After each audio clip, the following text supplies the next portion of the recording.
Ao abrir as Escrituras e meditar nelas com seriedade, descobrimos que cada vez que voltamos às páginas sagradas somos surpreendidos por novas riquezas, novos ângulos, novas camadas de profundidade. A Bíblia nunca se esgota. Aquele que só passa os olhos por ela dificilmente percebe a altura, profundidade e largura das verdades que ali estão.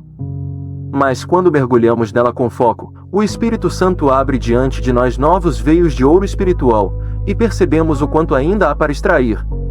Assim acontece com este texto diante de nós. Cristo, nossa Páscoa, foi sacrificado por nós. A mente imediatamente volta à noite da libertação do Egito.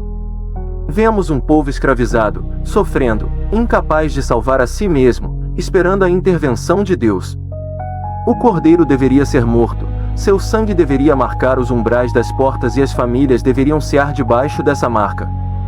Enquanto o anjo destruidor passava, todas as casas lavadas pelo sangue ficavam protegidas. Aquele cordeiro sacrificado era não apenas alimento, mas proteção, salvação e libertação. Era a passagem da escravidão para a liberdade, da angústia para a esperança, da morte para a vida. O apóstolo Paulo, inspirado pelo Espírito, faz o paralelo perfeito. Assim como o cordeiro pascal foi morto para que Israel vivesse, Cristo foi sacrificado para que nós tivéssemos redenção. Ele não foi morto apenas como um mártir, um exemplo ou uma figura moral. Ele morreu por nós, em nosso lugar, como substituto, como o cordeiro que recebe o golpe para que o povo escape. Assim como o sangue na porta garantia vida aos hebreus, o sangue de Cristo garante vida eterna ao pecador que nele confia. A justiça de Deus não muda, o juízo ainda passa, mas onde o sangue de Cristo está aplicado pela fé, há livramento. Não porque o habitante da casa seja melhor, mais digno ou mais santo, mas porque Deus honra o sangue de seu Filho. E é impressionante pensar que tudo isso estava profetizado, antecipado e encenado séculos antes da cruz. A Páscoa não era apenas uma festa histórica. Era um sermão visível, uma sombra, um anúncio. Cristo sempre foi o centro da redenção, desde o início. A lei, os sacrifícios, os profetas, os rituais, tudo apontava para ele.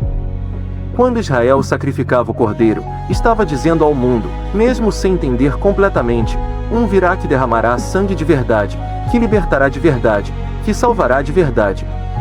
E quando Jesus veio e entregou sua vida, essa profecia se cumpriu de forma plena, gloriosa e definitiva. Se Cristo foi sacrificado por nós, isso muda tudo para o crente. Não podemos viver como vivíamos antes.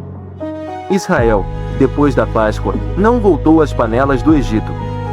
Não fazia sentido permanecer escravo depois do sangue ter sido derramado. Assim também nós não podemos continuar vivendo presos aos pecados que Cristo veio quebrar. A graça não é desculpa para continuar em correntes, a graça é a chave que abre as algemas. Se fomos libertos, devemos andar como homens livres. Se fomos salvos por sangue tão precioso, então o fermento do pecado precisa ser lançado fora. Uma vida transformada não é moeda de compra da salvação, porque essa já foi conquistada por Cristo, mas é a resposta de gratidão de alguém que sabe o preço que foi pago. E como não se encher de temor e adoração quando pensamos na grandeza desse sacrifício? Deus não poupou o seu próprio Filho. Cristo não resistiu ao cálice. Ele assumiu o pecado que não era dele, tomou sobre si a culpa que era nossa, entregou-se voluntariamente ao altar da cruz. O cordeiro do Egito não sabia que estava morrendo, mas Jesus sabia, e continuou até o fim.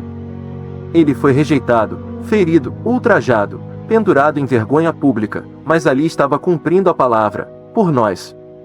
Por mim, por você, por pecadores, por gente incapaz de salvar a si mesma. E é por isso que a cruz não é apenas um símbolo. Ela é o coração da fé cristã. Não existe cristão sem cruz, não existe esperança sem sangue, não existe vida nova sem morte substitutiva. Se Cristo é a nossa Páscoa, então nós celebramos. Não uma festa com rituais vazios, mas uma vida inteira vivida debaixo da obra consumada. Vivemos com a consciência da libertação, da segurança, da paz que vem do sacrifício do Cordeiro. Mesmo quando o acusador tenta nos prender com lembranças antigas, podemos responder: o sangue está na porta. Deus passa e me vê em Cristo. Mesmo quando o inimigo tenta nos desanimar, podemos dizer: eu não estou debaixo da ira, estou debaixo da graça. Quando o medo da morte tenta se aproximar, lembramos: o juízo passou, e onde há sangue de Cristo, há vida eterna. E assim, vivendo na luz desse sacrifício, aguardamos a promessa como Israel aguardava a terra, sabendo que Deus não começa uma libertação que Ele não pretende terminar. O Egito ficou para trás. O deserto não é o destino final. A Canaã adiante. A cruz não apenas nos salva do passado, ela aponta para o futuro. Um dia celebraremos não mais diante de sombras, mas diante do próprio Cordeiro, como morto, porém vivo pelos séculos dos séculos.